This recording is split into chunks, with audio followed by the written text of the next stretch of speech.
Et bonjour à tous et bienvenue dans cette nouvelle vidéo de cette série Yu-Gi-Oh! GX. Nous sommes toujours sur des decks d'animé où on va faire justement des decklists avec encore une fois les cavaliers de l'ombre puisqu'on n'a toujours pas fini ces fameux duellistes obscurs.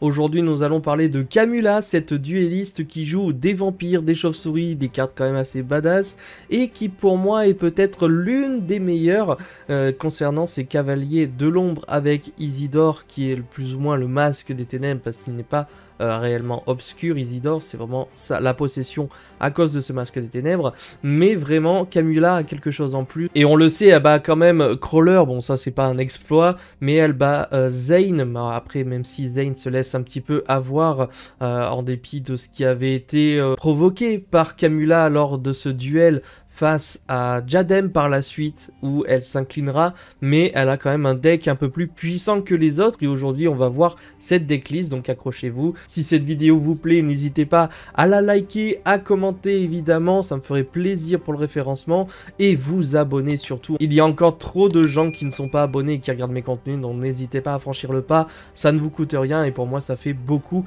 Abonnez-vous et en plus vous avez des concours de Noël à ne pas rater en ce moment. Retournez sur la chaîne, vous avez un concours à gagner sur YouTube et un autre lot à gagner sur Instagram, ça vaut peut-être le coup de se rajouter un cadeau sous le sapin. On est parti avec la decklist de Camula. Les amis, du coup pour Camula, je lui ai attribué la note de 4 étoiles sur 5 parce que eh bien je la trouve vraiment très forte par rapport aux autres, du moins où ils ont fait une excursion très rapide, où ils ont été très vite battus. Et ici, nous sommes vraiment sur une dueliste qui a un peu plus de talent, avec évidemment un deck issu de toutes saisons confondues. Nous avons un budget, comme je vous l'ai dit, de 15 €. Alors attention, vous avez peut-être quelques-unes de ces cartes qui peuvent valoir un peu plus, mais grosso modo, vous pouvez réunir ce deck de Camula pour 15 € si vous avez déjà pas mal de cartes chez vous. Et en carte favorite, j'aurais choisi le chasseur vampire, que j'ai ici d'ailleurs en secret au début de la damage step. Si cette carte combat un monstre ténèbres, on va pouvoir détruire le monstre, donc ça c'est assez sympa. Et sinon vous verrez que tout le deck de Camula tourne autour des monstres ténèbres, des vampires, des chauves-souris, etc. Bien sûr, un petit peu comme un Dracula. Et on va passer du coup en revue ce petit deck. N'hésitez pas à me dire quelle est la carte de Camula qui vous aura le plus marqué, ce que vous avez pensé des Cavaliers de l'Ombre, ou même quel est votre cavalier de l'ombre préféré. On est parti pour la decklist. Du coup pour Camula, nous retrouverons comme je vous l'ai dit le chasseur vampire en plusieurs exemplaires ici. J'ai la chance d'en avoir deux en secret du monde GX. Ensuite j'ai le dragon vampire, ici c'est un rajout et c'est peut-être la seule carte qui peut vous coûter cher, mais je crois qu'elle est à 3-4 € et encore vous pouvez retrouver des versions un petit peu moins chères. Lorsque cette carte est invoquée par sacrifice et envoyée depuis le terrain au cimetière, vous pouvez ajouter un monstre niveau 4 ou moins depuis votre deck à votre main et on va pouvoir rajouter justement le petit chasseur vampire si besoin grâce au dragon vampire, donc je trouve ça assez classe. J'ai rajouté évidemment les cartes qui sont apparues dans l'anime telles que Vampire Genesis, très très bonne carte hein, qu'on a tous voulu jouer à l'époque.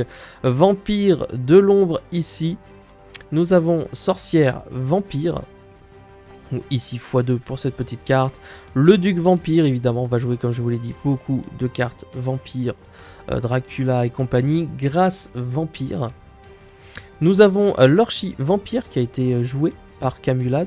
Bébé vampire également, qui était une carte pas donnée mine de rien au final dans sa seule édition et qui a été justement réimprimée dans ce format speed duel et ça c'est plutôt cool parce que voilà, un petit bébé vampire ça se prend. Nous avons le familier vampire qui d'ailleurs je crois fait un substitut à une carte qui n'a pas été créée, donc on le récupère, ça reste quand même une excellente carte. Alors je sais plus s'il y en a un deuxième, mais je sais qu'il y a une carte qui n'a pas été créée par Konami et qu'on aurait bien aimé voir dans ce deck de Camula. Nous avons par la suite la dame vampire qui ressemble d'ailleurs un petit peu à Camula. Ok, le seigneur vampire évidemment, on ne l'oublie pas, un des monstres les plus indémodables de Yu-Gi-Oh, une carte de Kaiba et juste une carte exceptionnelle également. Le domestique vampire, vous voyez on est vraiment sur un archétype vampire, un pur et dur évidemment, avec pas mal de petites choses. Malédiction du vampire ici qu'on jouera x2. Nous avons le Ryu Koki. Et pour terminer, justement, une des cartes qui est sortie récemment du deck de Camula, c'est le Onmoraki, donc qui fait enfin son arrivée dans ce deck de Camula, et ça fait plaisir. Maintenant, au niveau des magies et des pièges, nous retrouverons l'appel de la momie, tornade géante, le pot de cupidité, désir de vampire. Donc ici, x2, cette petite carte, elle est apparue, pardon. Œil de la domination, pareil, qui a été joué par Camula. Nous avons ensuite Pyramide des merveilles, le monde zombie, évidemment, hein.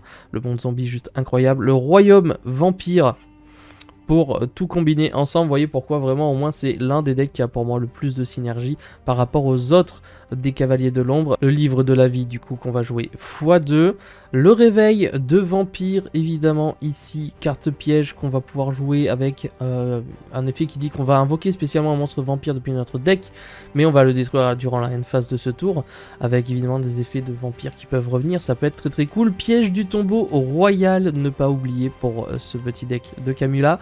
Prise de pouvoir vampire, domination vampire, et pour terminer, une deuxième domination vampire pour ce deck de Camula, digne de l'horreur et d'Halloween. Et voilà les amis, pour ce deck de Camula, decklist assez rapide, il n'y a pas grand chose à raconter non plus concernant Camula, hormis le fait qu'elle ait battu Crawler plus Zane avant de s'incliner face à Jaden, mais entre nous, Zane aurait très bien pu battre Camula s'il n'avait pas été piégé, etc. et tenté par le fait de vouloir sauver son petit frère de mémoire qui avait été pris en grippe par Camula, hein, si je me souviens bien, c'était ça dans l'épisode. Voilà pourquoi Zane s'est un peu sacrifié, mais Jaden a fait le travail derrière, et ça c'est plutôt cool. Mais en tout cas, n'hésitez pas à me donner tous vos retours sur ce dueliste Camula de vampires et de chauves-souris, etc. Vous l'aurez compris, de petits zombies très sympas. J'attends tous vos retours dans l'espace commentaire, et je vous donne rendez-vous pour le dernier ou l'avant-dernier, je sais plus, des Cavaliers de l'Ombre prochainement pour cette série des decks d'animés. Je vous souhaite à tous une bonne journée, c'était Yamiro, ciao les potes.